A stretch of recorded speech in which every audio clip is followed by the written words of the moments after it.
Okay, welcome to my car. So, forgive the horrible lighting. Yeah, we're gonna make the lighting a little bit worse. Okay, so I wasn't anticipating making a video like this. I was anticipating being able to do a bit more for the first video on this. I also anticipated it would be out a lot earlier. That did not happen. Circumstances have warped my schedule beyond repair. Well, I say that it's good now because I think I've got everything straightened around, but it was bad for a little bit. I'm making this video for a couple of reasons. One, I think it's important that I bridge from talking about an NHL team that gets a lot of coverage to talking about a team that doesn't get a lot of coverage, especially not for where a lot of the people who watch these videos, you guys, are from, because I know there's a few from Utah, a few from Toronto, from Arizona. So this is a team that you are most likely not familiar with, and if you are, huge kudos to you, because I didn't know about the. I lived like an hour away from them for all my life. I did not know about them until like 4 years ago. I knew another team in the league, but I didn't know these guys.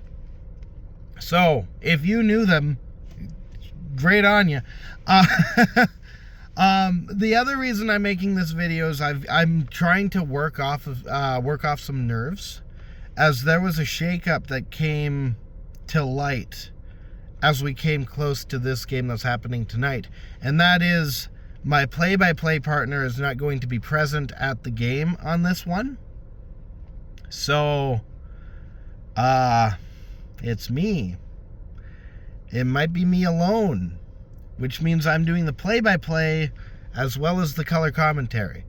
So after embracing my role, getting comfortable with my role as the color commentary, I'm being thrown into the deep end. I'm not getting like a bridge into it. I'm not getting this little bit of a chance to breathe first.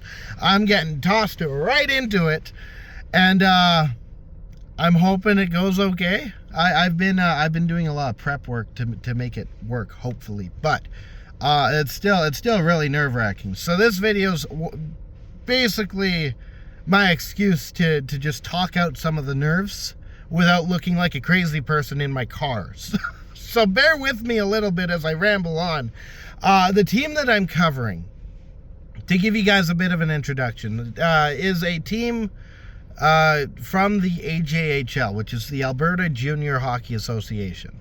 It's a league that is, I'm going to call it 2 tiers down from the NHL, based on the nature of how players progress through the different leagues.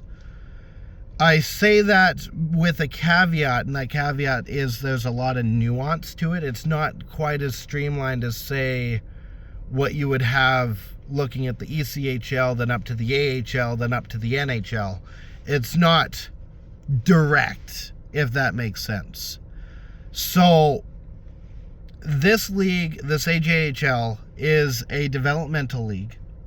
A lot of the players have contracts with teams in the tier above us, which would be the WHL.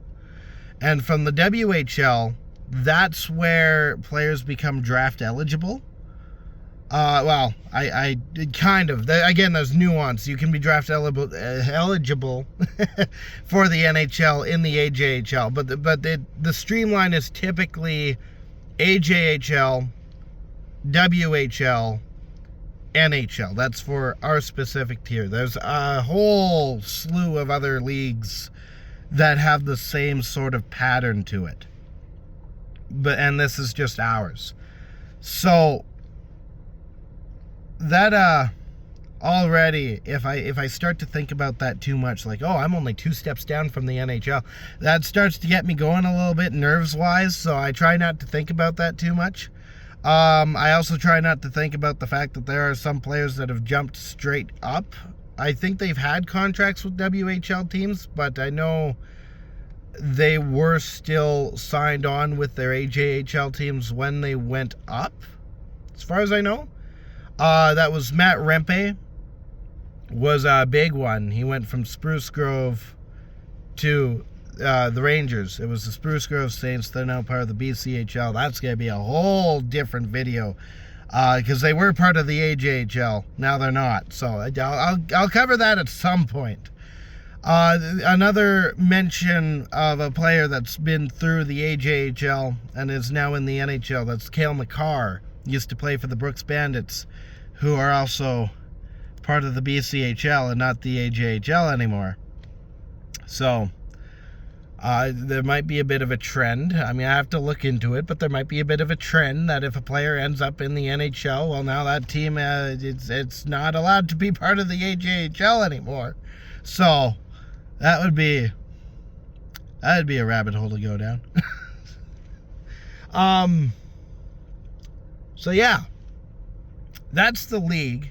As far as the team goes, I'm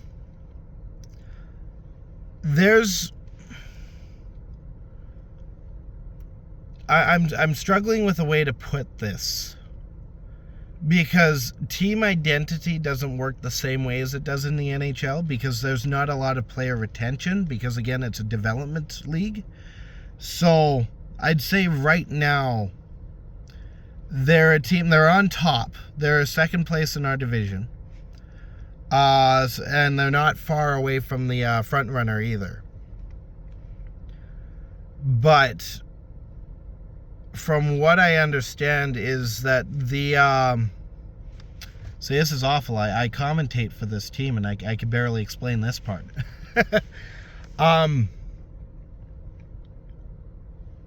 They were rebuilding last year, which with that lack of player retention, it happens very fast. They've got a really good team put together, clearly because they're second place in their division. But at the same time, because of the nature of this league, the identities between the teams are so very similar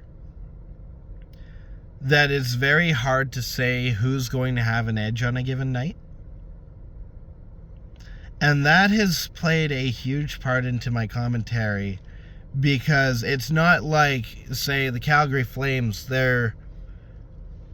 maybe they've made up their mind finally to try tanking and try actually going through with a rebuild, because NHL player retention is, you get the same lineup year after year after year. So that identity of trying to tank for McKenna is going to be vastly different than, say, the Utah Mammoth, who are trying to come out of a rebuild and trying to establish themselves as a contender, or Colorado, who is a contender, slumped for a couple of years but are looking to retake the throne. And I could go on and on. Edmonton, who are coming off of 2 failed Stanley Cup championships, they're going to be looking to try and take revenge, so they've been trying to retool the goaltenders, for example. I could keep going on through the league and tell you that there's these different identities, but in this league, because it's developmental, it's a lot more, there's a lot more effort that has to be made in creating a storyline, and it's been a challenge. I haven't quite gotten it to a point that I'm happy with, but I'm improving game by game as according to everyone else. But I do aim to incorporate some semblance of a storyline, even if it doesn't seem like there is one. But that is this team in a nutshell. It's got the tools to go far. It's got the personnel to carry them where they need to go, which in this case I would say is go for the cup. I mean, I have to figure out what award we get if we win. But beyond that, because of the lack of player retention, identities change all the time. So the next best thing in any instance that this be the case is honing in on the players and the personnel that surround the team. So that's talking to the players, talking to the coaching staff, all that kind of stuff. And that's going to be a lot more involved than I could put into this video. And it's going to happen over the course of a few games. So that's the itinerary for probably the rest of this season and then going into next season. I want to try and do quite a few different things. I'm going to see what I still have to check some clearances on some more intricate things that I came up with. But I think it'll work out. And if it does, I'll have some videos that pop up out of it. We have a game tonight. Because of the circumstances changing, that I'm not doing the color anymore, or for tonight, I'm doing play-by-play, and I'm gonna have to put all my focus into that. I'm not sure I'll come out with a game. I'm going to try to a video.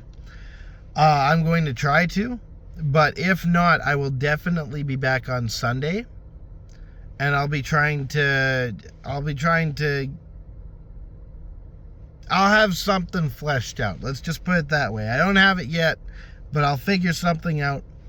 So stay tuned for that. In the meantime, thank you so much for watching. Thank you for sticking around for my 3 months absence after, like, I've been absent more than I've been here. So thank you for sticking around through that. Yeah, I'll be back.